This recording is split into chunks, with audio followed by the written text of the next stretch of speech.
Hello students, good morning. कैसे आप लोग की तैयारी कैसे चल रही है? आज हम आपका सोशल साइंस का सेट 4 लेके आए हैं, समझ गए। इससे पहले हम 1 2 3 करा दिए हैं, आप लोग उसको भी देखिए। सोशल साइंस में अच्छे मार्क्स के लिए आप लोग मॉडल पेपर के साथ साथ प्रीवियस ईयर क्वेश्चन बैंक भी देख सकते हैं। साथ ही हम ऑब्जेक्टिव एक्स्ट्रा के लिए 300 मोस्ट इंपॉर्टेंट क्वेश्चन लेके आएंगे। तो आप लोग चैनल पे जो नए हैं सब्सक्राइब कर लें, लाइक कीजिए, कमेंट कीजिए और दोस्तों के साथ शेयर कीजिए। अब वीडियो कैसे बना है ये भी बताइए आप लोग। चलिए शुरू करते हैं। आप लोग सेट 1 2 3 सोशल साइंस का देख सकते हैं, जो कि अपलोड हो चुका है प्ले लिस्ट में, समझ गए। चलिए शुरू करते हैं। सामाजिक विज्ञान का सेट 4 और भी सभी सब्जेक्ट का हिंदी, मैथ, साइंस, इंग्लिश का भी सेट अपलोड हो गया है, तो आप लोग उसको भी देख सकते हैं। चलिए क्वेश्चन नंबर 1 से शुरू करते हैं। पहला क्वेश्चन, निम्न में से कौन सी घटना पूरे यूरोप के शिक्षित अभिजात वर्ग में राष्ट्र भावना का संचार करता है? तो ये है आपका यूनान का स्वतंत्रता संग्राम। जनतांत्रिक और सामाजिक गणतंत्र से मिलकर बने सपनों का संसार किस फ्रांसीसी कलाकार ने बनाया था? यह बनाया था आपका फ्रेडरिक सारियू ने। अगला क्वेश्चन देखिए, 19वीं सदी में निम्न में से कौन सा कारण यूरोप में राष्ट्रवाद के विकास में अपने महत्वपूर्ण भूमिका निभाई? तो फ्रांसीसी क्रांति होगा, राष्ट्रीयता का विचार, औद्योगिक क्रांति। तो इनमें से सभी। असहयोग आंदोलन, जो कि महात्मा गांधी ने 1920 में चलाया था, की समाप्ति किस घटना से हुई? चोरा चोरी का हिंसात्मक घटना, जो कि 1922 में हुई थी, 4 फरवरी 1922। कहीं कहीं 5 फरवरी दिया रहता है। इसमें क्या हुआ था? ये उत्तर प्रदेश के गोरखपुर जिले के चोरा चोरी नामक जगह पे एक पुलिस स्टेशन में आंदोलनकारी ने आग लगा दिया था, जिससे 22 पुलिसकर्मी मर गए थे। इसलिए महात्मा गांधी ने इसको वापस ले लिया, असहयोग आंदोलन को। याद रखिएगा आप लोग। अगला, प्रथम विश्व युद्ध, जो कि 1914 से 1918 तक चला, के दौरान ब्रिटिश सरकार ने रॉलेट एक्ट लागू किया। इस कानून को लागू करने का क्या मकसद था? रॉलेट एक्ट लागू हुआ था 1919 में। तो क्यों लागू हुआ था ये? तो भारत में विद्रोह को खत्म करने के लिए, ब्रिटिश विरोधी साजिशों को रोकना, किसी भी संदिग्ध व्यक्ति को बिना किसी दोष सिद्ध के हिरासत में रखना। इनमें से सभी। अगला, गाड़ियों के उत्पादन के लिए असेंबली लाइन का प्रयोग अमेरिका में सबसे पहले किसने किया? ये किया था हेनरी फोर्ड ने। ये क्वेश्चन भी एग्जाम में आता है। फोर्ड मोटर किस देश की कंपनी है? तो यूएसए, अमेरिका की कंपनी है फोर्ड मोटर। समझ गए आप लोग। आगे चलते हैं। 1890 के दशक में रिंडरपोस्ट नामक बीमारी किस देश में बहुत तेजी से फैला? ये फैला था अफ्रीका में। बहुत सारा पशु मौत के शिकार हो गए थे। डॉन ऑफ द सेंचुरी, ये जो है चित्र है, किसका महिमा मंडल है? ये औद्योगिकरण। स्प्रिंग जेनी जो एक मशीन है, कताई मशीन, इसका आविष्कार किसने किया था? James Hargreaves. चलिए 10 नंबर क्वेश्चन देखिए।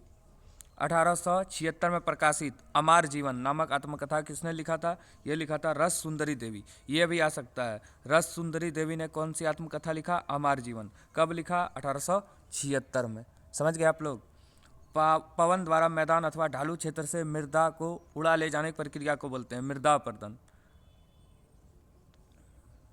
ये पवन अपर्दन नहीं होगा, पवन मृदा अपर्दन करता है। पवन अपर्दन कैसे होगा? पवन को कोई थोड़ा खत्म कर सकता है। ये आंसर गलत है, आप लोग सी नंबर सही कीजिएगा। मृदा अपर्दन मतलब मिट्टी का जो ऊपरी उपजाऊ परत है उसको उड़ा के ले जाना मृदा अपर्दन कहलाता है। बहुत सारा कारणों से होता है वो। अब चलिए आगे देखते हैं।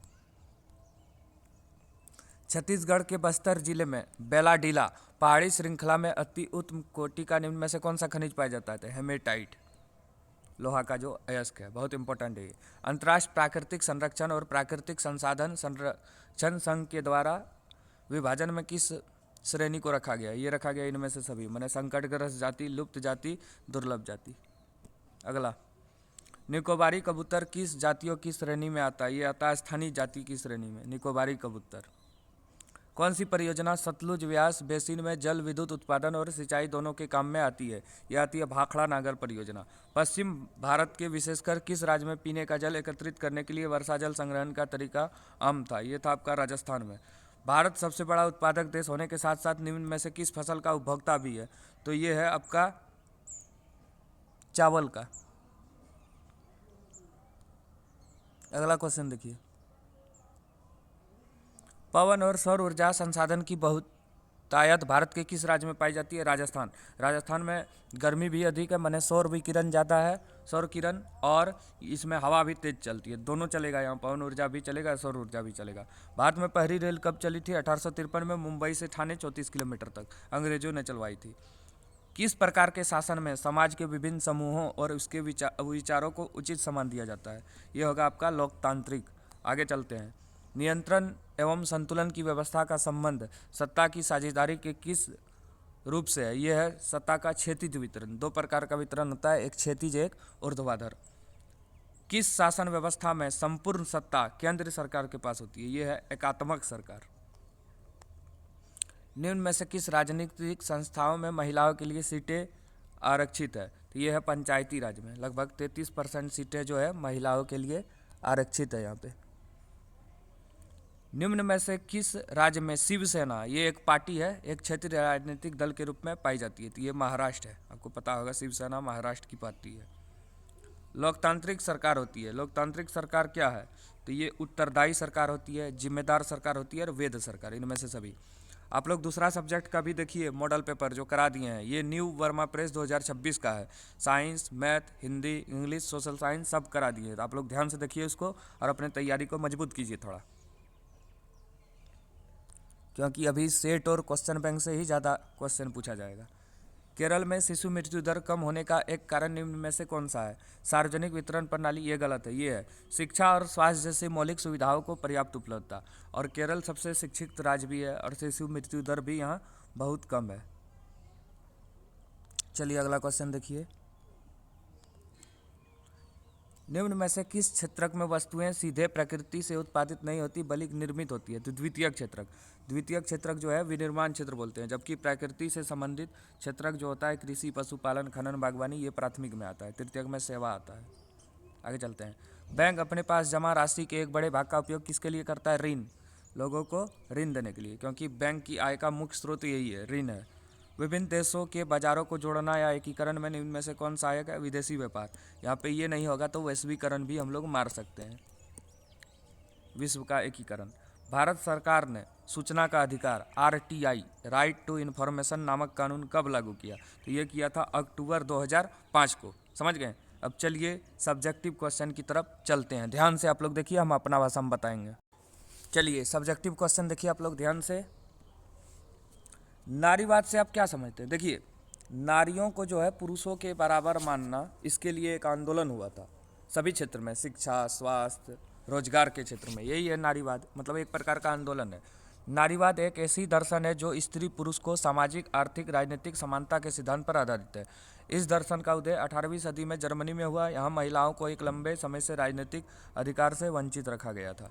अगला, पैकेटिंग क्या है? ये है विरोध, प्रदर्शन का एक तरीका।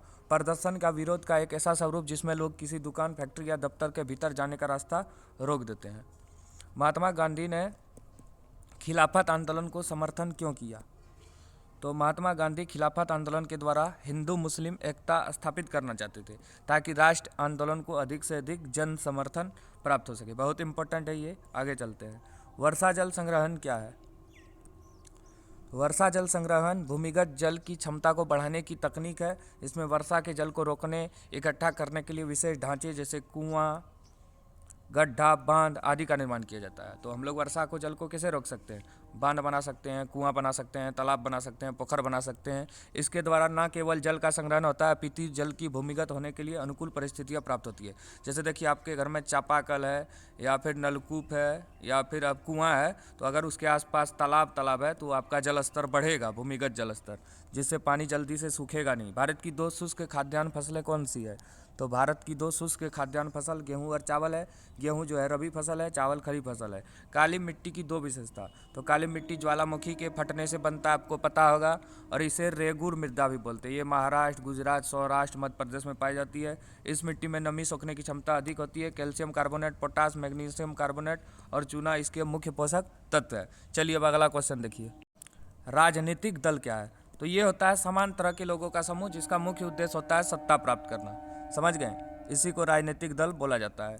तो राजनीतिक दल ऐसे लोगों के समूह को कहते हैं जो एक जैसे विचार रखता है, देश की समस्या पर एक मत होता है और देश की सत्ता पर अपना अधिकार जमाना चाहता है। समझ गए? भारत की 2 राजनीतिक पार्टी का नाम बता सकते हैं आप लोग? बीजेपी और कांग्रेस। संघवाद क्या है? तो संघवाद सरकार की एक ऐसी व्यवस्था है जिसमें सरकारी शक्तियों का विभाजन एक केंद्रीय सत्ता और इसकी विभिन्न इकाइयों में होती है। चलो आगे देखो, विकास से आप क्या समझते हैं? देखिए, विकास का अर्थ अलग अलग लोगों के लिए अलग अलग है, समझ गए? जैसे कोई साइकिल चला रहा है, वो बाइक ले लिया तो विकास किया, बाइक वाला कार लिया विकास किया, लेकिन वास्तव में विकास का अर्थ है पूरे देश का विकास, रोजगार मिले, शिक्षित हो सब, स्वास्थ्य स्थिति ठीक रहे, वही विकास है। तो एक सम्मानपूर्ण, स्वस्थ तथा अधिकारपूर्ण जीवन जीने की क्षमता तथा इन सभी के लिए अनिवार्य वस्तुओं को प्राप्त करने की योग्यता को विकास कहते हैं। मानव जीवन के लिए जो आवश्यक है, व्यक्ति का विकास सिर्फ उसकी आय पर निर्भर नहीं करता, बल्कि साक्षरता, नागरिक अधिकार मतलब शिक्षा भी जरूरी है, स्वास्थ्य स्तर भी जरूरी है, साथ ही साथ पैसा भी जरूरी है। इस प्रकार विकास होगा आदमी का। विश्व व्यापार संगठन WTO के किन्हीं 2 कार्यों को लिखे। वीडियो आप लोग को ठीक लग रहा है कमेंट करके बताइए। विश्व व्यापार संगठन वर्ल्ड ट्रेड ऑर्गेनाइजेशन, इसकी स्थापना 1 जनवरी 1995 को हुआ था जेनेवा स्विट्जरलैंड में। तो इसका 2 कार्य क्या है? WTO के व्यापार समझौते को कार्यान्वित करना, देशों के मध्य व्यापार संबंधी बातचीत के मंच के रूप में काम करना। तो मुद्रा की परिभाषा देते, इसमें सिंपल आप लिख सकते हैं, मुद्रा विनिमय का माध्यम है, या साधारण शब्द में मुद्रा का अर्थ है धन दौलत जिसके इर्द गिर्द सारी आर्थिक गतिविधियां घूमती है। मुद्रा विनिमय का माध्यम है, पहले वस्तु विनिमय प्रणाली चलता था। अब चलिए थोड़ा बड़ा क्वेश्चन है, ध्यान से देखिए इसको। अपने शासन वाले क्षेत्र में शासन व्यवस्था को ज़्यादा कुशल बनाने के लिए नेपोलियन ने क्या बदलाव किया? तो आपको पता होगा, फ्रांस की क्रांति के समय जो कि 1789 से 1815, जहाँ कहीं भी फ्रांसीसी सेनाएं गई, उन्होंने राष्ट्रवाद की विचारधारा को अवश्य फैलाया। अपने साम्राज्य के इस विस्तृत क्षेत्र जिसमें हॉलैंड, बेल्जियम, स्विट्जरलैंड, इटली आदि और जर्मनी सम्मिलित थे, नेपोलियन ने अनेक प्रशासनिक सुधार किए जो वह पहले अपने देश फ्रांस में कर चुके थे। ये सब कुछ उसने प्रशासन व्यवस्था को सुव्यवस्थित करने और उसमें कुशलता लाने के लिए किया था। उसका यह सुधार 1804 के सिविल कोड के नाम से जाना जाता है। कई इतिहासकार इस कानून संहिता को नेपोलियन कोड के नाम से भी पुकारते हैं। अब चलो देखो क्या क्या किया। नेपोलियन द्वारा किए गए प्रमुख प्रशासनिक सुधार निम्नलिखित है। पहला, जन्म पर आधारित विशेषाधिकार समाप्त कर दिया गया और कानून के सामने सबको बराबरी के नियम को लागू किया गया। संपत्ति के अधिकार को सुरक्षित बनाया गया, ये दोनों इंपॉर्टेंट है। प्रशासनिक विभाजन को सरल बनाया गया, सामंती व्यवस्था को खत्म किया गया और किसानों को भू दासत्व और जागीरदारों शुल्कों से मुक्ति दिलाई गई। शहरों में भी कारीगर के श्रेणी संघ के विभिन्न नियंत्रणों को समाप्त कर दिया गया। यातायात और संचार व्यवस्था में सुधार किया गया। आप लोग 5 गो कुछ लिख सकते हैं, समझ गए? 5 गो कोई इसमें लिख सकते हैं, इंपॉर्टेंट है।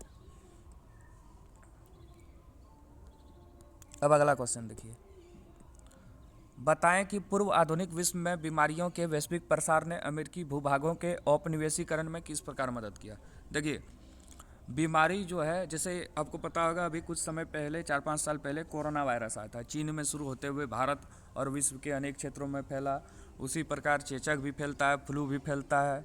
तो देखिए क्या है, स्पेनिश विजेताओं के सामने शक्तिशाली हथियार में परमाणुगत किस्म का सैनिक हथियार तो कोई था ही नहीं। यह हथियार तो चेचक जैसे कीटाणु थे जो स्पेनिश सैनिकों और अफसरों के साथ वहां जा पहुंचे। लाखों साल से दुनिया से अलग थलग रहने के कारण अमेरिका के लोगों के शरीर में यूरोप से आने वाली इन बीमारी से बचने की रोग प्रतिरोधक क्षमता नहीं थी। फलस्वरूप इस नए स्थान पर चेचक बहुत मारक सिद्ध हुआ। एक बार संक्रमण शुरू होने के बाद तो यह बीमारी पूरे महादेश में फैल गई। जहाँ यूरोपीय लोग नहीं पहुँचते थे, वहाँ के लोग भी इसकी चपेट में आने लगे। इसने पूरे के पूरे समुदाय को खत्म कर दिया। अब आगे देखिए क्वेश्चन, जाबर कौन होते हैं, इसकी क्या कार्य है? उद्योगपति नए मजदूरों की भांति के लिए प्रायः एक जाबर रखते थे। जाबर कोई पुराना और विश्वस्त कर्मचारी नहीं था। जाबर का कार्य, जाबर अपने गांव से लोगों को लाता था, मतलब पकड़ के गांव से लोगों को लाता था, उसको विश्वास दिलाता कि पैसा देंगे, मुसीबत में भी साथ देंगे, ये सब करके गांव से मजदूरों को शहर में लगता था, वही है जाबर, सीधे याद रखिएगा आप लोग। आगे देखिए क्वेश्चन, भारत में वन और वन जीवन का संरक्षण क्यों किया जाता है? आपको पता होगा वन जो है बहुमूल्य प्राकृतिक संसाधन है और वन में निर्भर करता है वन्य जीव। तो वन और वन्य जीव संरक्षण से पारिस्थितिकी विविधता बनी रहती है, माने अलग अलग प्रकार का पेड़ पौधे और जीव जंतु। इसके संरक्षण से हमारे जीवन को साध्य रखने वाले संसाधनों को बनाए जा सकते हैं। जीवन साथ संसाधन में जल, वायु तथा मृदा को शामिल किया गया है। विभिन्न जातियों प्रजातियों में गुणवत्तापूर्ण जनन के लिए वनस्पति एवं अन्य जीवों की जीन्स विविधता को संरक्षित करने के लिए जनन किया जाता है। समुद्रों में मछली पालन बनाए रखने में सहायता करती है। हमें खनिजों के संरक्षण की क्यों आवश्यकता है? तो आपको पता होगा बहुत सारा खनिज ऐसे है जो पृथ्वी में सीमित मात्रा में उपलब्ध है और ये अनवीकरण भी है, भविष्य में ये समाप्त हो जाएंगे, इसलिए खनिजों का संरक्षण जरूरी है। तो खनिजों को एक बार उपयोग करने के उपरांत उसे दोबारा नहीं पाया जा सकता। खनिजों का दुरुपयोग किया गया तो आने वाली पीढ़ियों को दिक्कत का सामना करना पड़ सकता है, इसलिए खनिजों का संरक्षण आवश्यक है। खनिजों के संरक्षण की 3 विधियां हैं। पहला, खनिजों का उपयोग सुनियोजित ढंग से करना चाहिए। खनिज को बचाने के लिए उसके स्थान पर अन्य वस्तुओं के उपयोग के बारे में सोचना चाहिए। जहाँ जैसे संभव हो धातुओं के चक्रीय उपयोग को बढ़ावा देना चाहिए, जैसे लोहे को गलाकर लोहा बनाना, सोने को गलाकर सोना बनाना। ये सब तो चलता है, आपको पता होगा। टीन भंगा वाला जो होता है वो हम लोग के घर से ले जाता है टूटा फूटा प्लास्टिक और मेटल का सामान, उससे पुनः नए सामान बनाता है। चले भाई, ये इंपॉर्टेंट क्वेश्चन है। कृषि आधारित उद्योग और खनिज आधारित उद्योग क्या है? एक वन आधारित उद्योग भी है, जैसे आप लोग कागज, रबड़ उद्योग जो है, गोंद उद्योग जो है, ये सब वन आधारित उद्योग है, क्योंकि सबको जो है पेड़ से, जंगल में रहने वाले पेड़ पौधे से ही बनाया जाता है, निकाला जाता है। तो कृषि आधारित उद्योग क्या होगा? जैसे आप लोग सुने होंगे सूती कपड़ा उद्योग, ये कपास पे निर्भर है। चीनी उद्योग आप लोग सुने होंगे, चीनी उद्योग ये किस पे निर्भर है? चीनी को चाहिए। गन्ना चुकंदर कृषि पे आधारित है। और भी तेल है, जैसे सरसों तेल, नारियल तेल, ये सब क्या है? चीनी है। चाय है, ये सब है कृषि आधारित उद्योग। देखिए यहाँ पे दिया गया है कृषि आधारित उद्योग। कृषि आधारित उद्योग वे उद्योग हैं जो कच्चे माल के रूप में वनस्पति और जंतु उत्पादों का प्रयोग करते हैं। चमड़ा उद्योग भी इसी में आएगा। सूती वस्त्र, ऊनी वस्त्र, पटसन, रेशम, रबड़, चाय, चीनी, कॉफ़ी तथा वनस्पति तेल उद्योग कृषि आधारित उद्योग है। खनिज आधारित उद्योग जो खनिज अयस्कों पर निर्भर करता है, जैसे लोहा, इस्पात उद्योग, सीमेंट उद्योग, मशीन, औजार, पेट्रोल, रसायन, ये सब है इसमें। अब देखिए अगला क्वेश्चन, ये भी इम्पोर्टेंट ही है आप लोग के एग्जाम के हिसाब से, समझ गए? तो इसको ध्यान से देखिए आप लोग। पूरा 25 मिनट में हम पूरा सेट आपका ख़त्म कर देते हैं सब्जेक्टिव ऑब्जेक्टिव के साथ, और हर सेट से 4-5 क्वेश्चन भिड़ेगा। तो आप लोग अगर सोशल साइंस में कुछ नहीं पढ़े हैं तो ये पांचों सेट पढ़ लें, और एक टॉप 300 का ऑब्जेक्टिव आएगा उसको देख लें, बहुत सारा क्वेश्चन मिल जाएगा आपका, क्योंकि सोशल साइंस का ऑब्जेक्टिव जो है कम मिलता है एग्जाम में, समझ गए? तो श्रीलंका के समाज के जाति बनावट की व्याख्या करें। श्रीलंका एक द्वीपीय देश है जो भारत के दक्षिणी तट से कुछ किलोमीटर की दूरी पर स्थित है। इसकी आबादी कोई 2 करोड़ के लगभग है, अर्थात हरियाणा के बराबर। झारखंड से थोड़ा कम ये बोल सकते हैं। बेल्जियम की ही भांति यहाँ की भी कई जाति समूह के लोग रहते हैं। देश की आबादी का कोई 74% भाग सिंहली है, माने श्रीलंका में सिंहली जो है बहुसंख्यक है, जबकि कोई 18% लोग तमिल है। बाकी भाग अन्य छोटे छोटे जाति समूह जैसे ईसाई, मुसलमान का है। देश के उत्तर पूर्वी भाग में तमिल लोग अधिक है, जबकि देश के बाकी हिस्से में सिंहली लोग बहुसंख्यक है। यदि श्रीलंका के लोग चाहते तो वे भी बेल्जियम की भांति अपने जाति मसलों का कोई उचित हल निकाल सकते थे, परंतु वहाँ बहुसंख्यक समुदाय अर्थात सिंहलियों ने अपने बहुसंख्यकवाद को दूसरे पर थोपने का प्रयास किया, जिससे वहाँ गृह युद्ध शुरू हो गया और आज तक थमने का नाम नहीं ले रहा है। गृह युद्ध मतलब क्या हुआ? विचारों का युद्ध होता है, इसमें बिना अस्त्र शस्त्र का प्रयोग से युद्ध लड़ा जाता है, समझ गए? अब चलिए नेक्स्ट क्वेश्चन देखते हैं। भारत की संघीय व्यवस्था में बेल्जियम से मिली जुली एक विशेषता तथा उससे एक अलग विशेषता बताइए।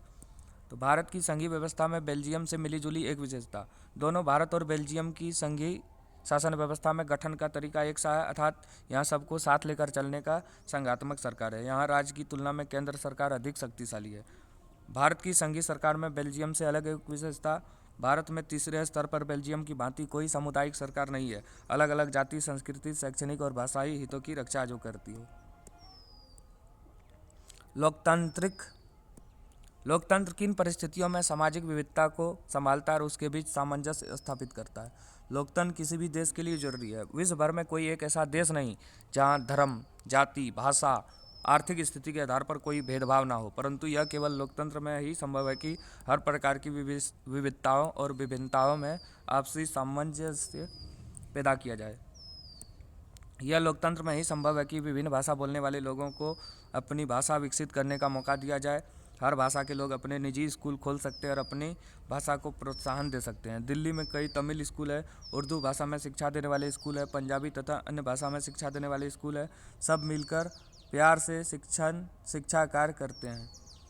लोकतंत्र में ही यह संभव है कि यहाँ हर आर्थिक तबके के लोगों को बराबर का वोट का अधिकार है। इसमें अमीरी गरीबी का कोई अंतर नहीं रखा जाता है। यह लोकतंत्र में ही संभव है कि पुरुषों के साथ साथ महिलाओं को भी बराबर का वोट का अधिकार है। इतने आप लोग लिख सकते हैं, 2-3 पॉइंट, ज़्यादा इसमें लिखने की ज़रूरत नहीं है। अगला क्वेश्चन देखिए,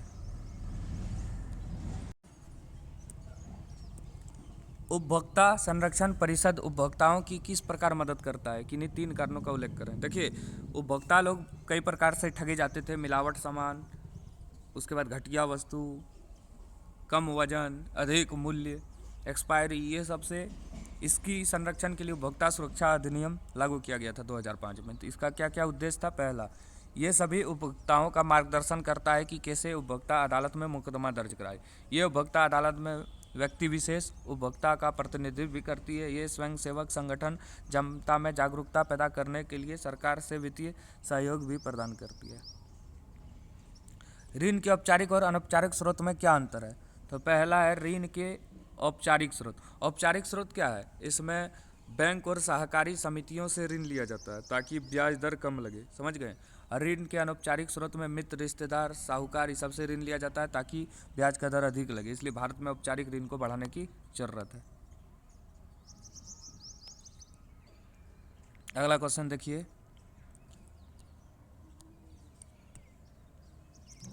आवश्यकता के दोहरे संयोग से आप क्या समझते हैं? जब एक व्यक्ति जो वस्तु बेचने की इच्छा रखता है वही वस्तु दूसरा व्यक्ति खरीदने की भी इच्छा रखता है, इसे आवश्यकता का दोहरा संयोग कहते हैं। देखिए, जब पैसा नहीं चलता था, मुद्रा नहीं चलता था, तो वस्तु विनिमय प्रणाली था, लेकिन उसमें आवश्यकता का दोहरा संयोग का होना आवश्यक था। जैसे आप गाय बेच के जूता खरीदना चाहते हैं तो आपको देखना पड़ेगा कौन मेरा गाय लेके हमको जूता दे। लेकिन अगर अभी पैसा चल रहा है तो गाय कहीं भी बेचिए, जूता कहीं भी खरीदिए। तो ये था, देखिए वही यहाँ पे लिखा गया है। चलिए अगला क्वेश्चन देखते हैं।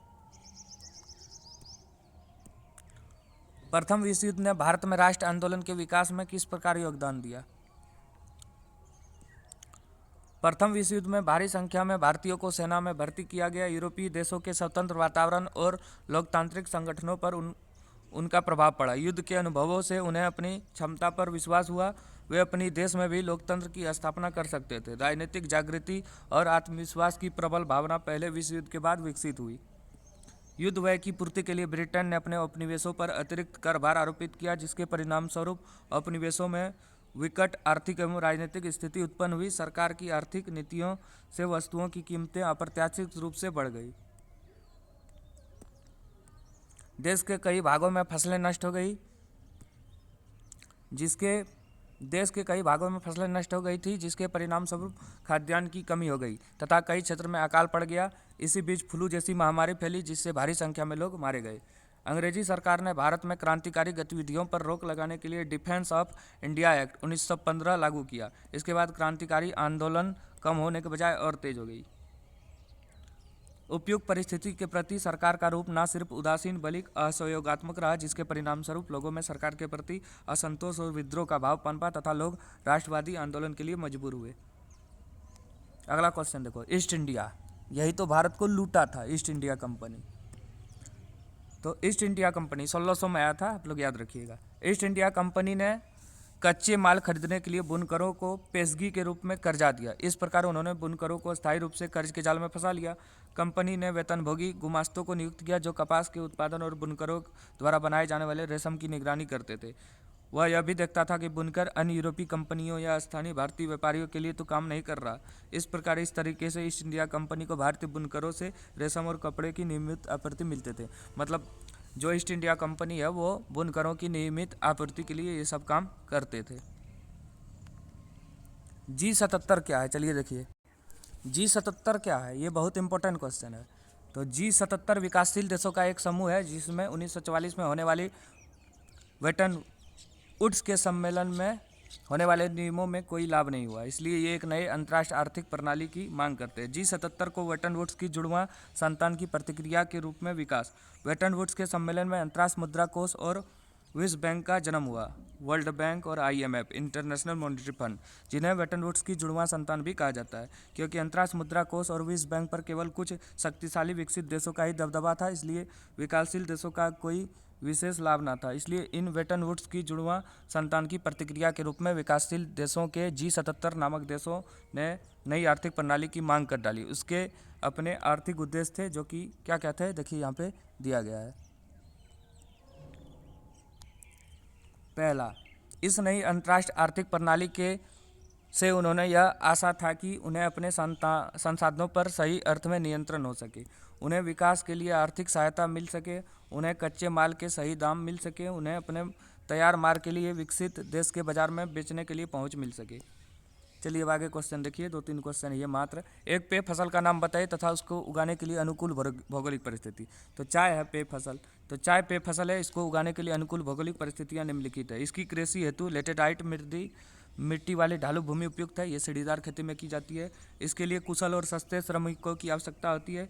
इसके लिए 20 डिग्री से 30 डिग्री तापमान होना आवश्यक है। 150 से 200 सेंटीमीटर वार्षिक वाला क्षेत्र के लिए उपयुक्त है। चाय सबसे अधिक होता है असम में, पश्चिम बंगाल के दार्जिलिंग में, तमिलनाडु में, केरल में। अगला 50 नंबर क्वेश्चन, रेल परिवहन की उपेक्षा सड़क परिवहन की बढ़ती महत्व को बताइए। देखिए, दूर दराज के इलाकों में जाना है तो रेल सही है, लेकिन सुदूर क्षेत्र में जाना है, हमको अपना घर जाना है, या फिर हम लोग का घर पार्सल आता है, या आपको एयरपोर्ट जाना है, रेलवे स्टेशन जाना है, तो आपको सड़क का सहारा लेना ही पड़ेगा। समझ गए, क्योंकि रेलवे स्टेशन किसी का नानी घर में नहीं है, वहाँ से उतर के जाना पड़ता है। तो रेलवे की उपेक्षा सड़कों का निर्माण लागत भी कम है। उबड़ खाबड़ क्षेत्र में भी, पहाड़ी क्षेत्र में भी सड़क बना सकते हैं, अधिक ढाल वाले क्षेत्र में भी सड़क बना सकते हैं। कम व्यक्ति, कम दूरी, कम वस्तुओं के लिए उपयुक्त है, या घर घर सेवा उपलब्ध कराते हैं, ये सब हम लोग लिख सकते हैं। और ये कड़ी का काम करता है, बताए ना अभी, चाहे आपको एयरपोर्ट जाना है, रेलवे स्टेशन जाना है, तो सड़क से ही जाना पड़ेगा। राजनीतिक दलों को कैसे सुधारा जा सकता है? राजनीतिक दलों को सुधार के उपाय की चर्चा करें। तो लोकतंत्र के कामकाज के लिए राजनीतिक पार्टियां बहुत ही महत्वपूर्ण है, चूँकि दल ही लोकतंत्र का सबसे ज़्यादा प्रकट रूप है, इसलिए यह अस्वाभाविक है कि लोकतंत्र के कामकाज की गड़बड़ियों के लिए लोग राजनीतिक दल को ही दोषी ठहराते हैं। अतः चुनौतियों का सामना करने के लिए दलों को सुधारने के लिए कुछ सुझाव निम्नलिखित है। पहला, विधायकों और सांसदों को दल बदल करने से रोकने के लिए संविधान में संशोधन किया जाए। नए कानून के अनुसार अपना दल बदलने वाले सांसद या विधायक को अपनी सीट भी गंवानी होगी, इसे मानना होता है। उच्चतम न्यायालय ने पेशे और आपराधिक का प्रभाव कम करने के लिए यह आदेश दिया कि चुनाव लड़ने वाले हर उम्मीदवार को अपनी संपत्ति का और अपने खिलाफ चल रहे आपराधिक मामले का ब्यौरा एक शपथ पत्र के माध्यम से देना अनिवार्य कर दिया गया है। चुनाव आयोग ने एक आदेश के जरिए सभी दलों के संगठित चुनाव करने और आयकर का रिटर्न भरना जरूरी कर दिया है। राजनीतिक दल एक निश्चित अनुपात में महिलाओं को टिकट दे, यही सब है। राजनीतिक दलों के सामने क्या क्या चुनौती है?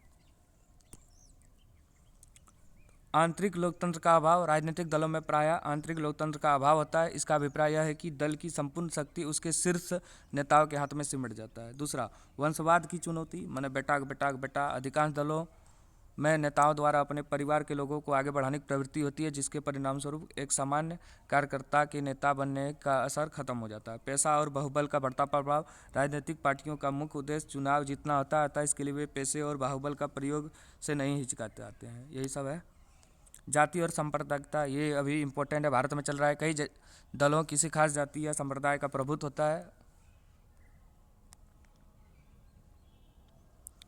चलिए और लास्ट 2 क्वेश्चन है। भारतीय अर्थव्यवस्था के विकास में तृतीय क्षेत्र कोई महत्वपूर्ण भूमिका नहीं निभा रहे, क्या आप इससे सहमत हैं? अपने उत्तर का समर्थन दें। तो GDP से हमारा तात्पर्य तीनों क्षेत्र के उत्पादन के योगफल से है, इसे सकल घरेलू उत्पाद कहते हैं।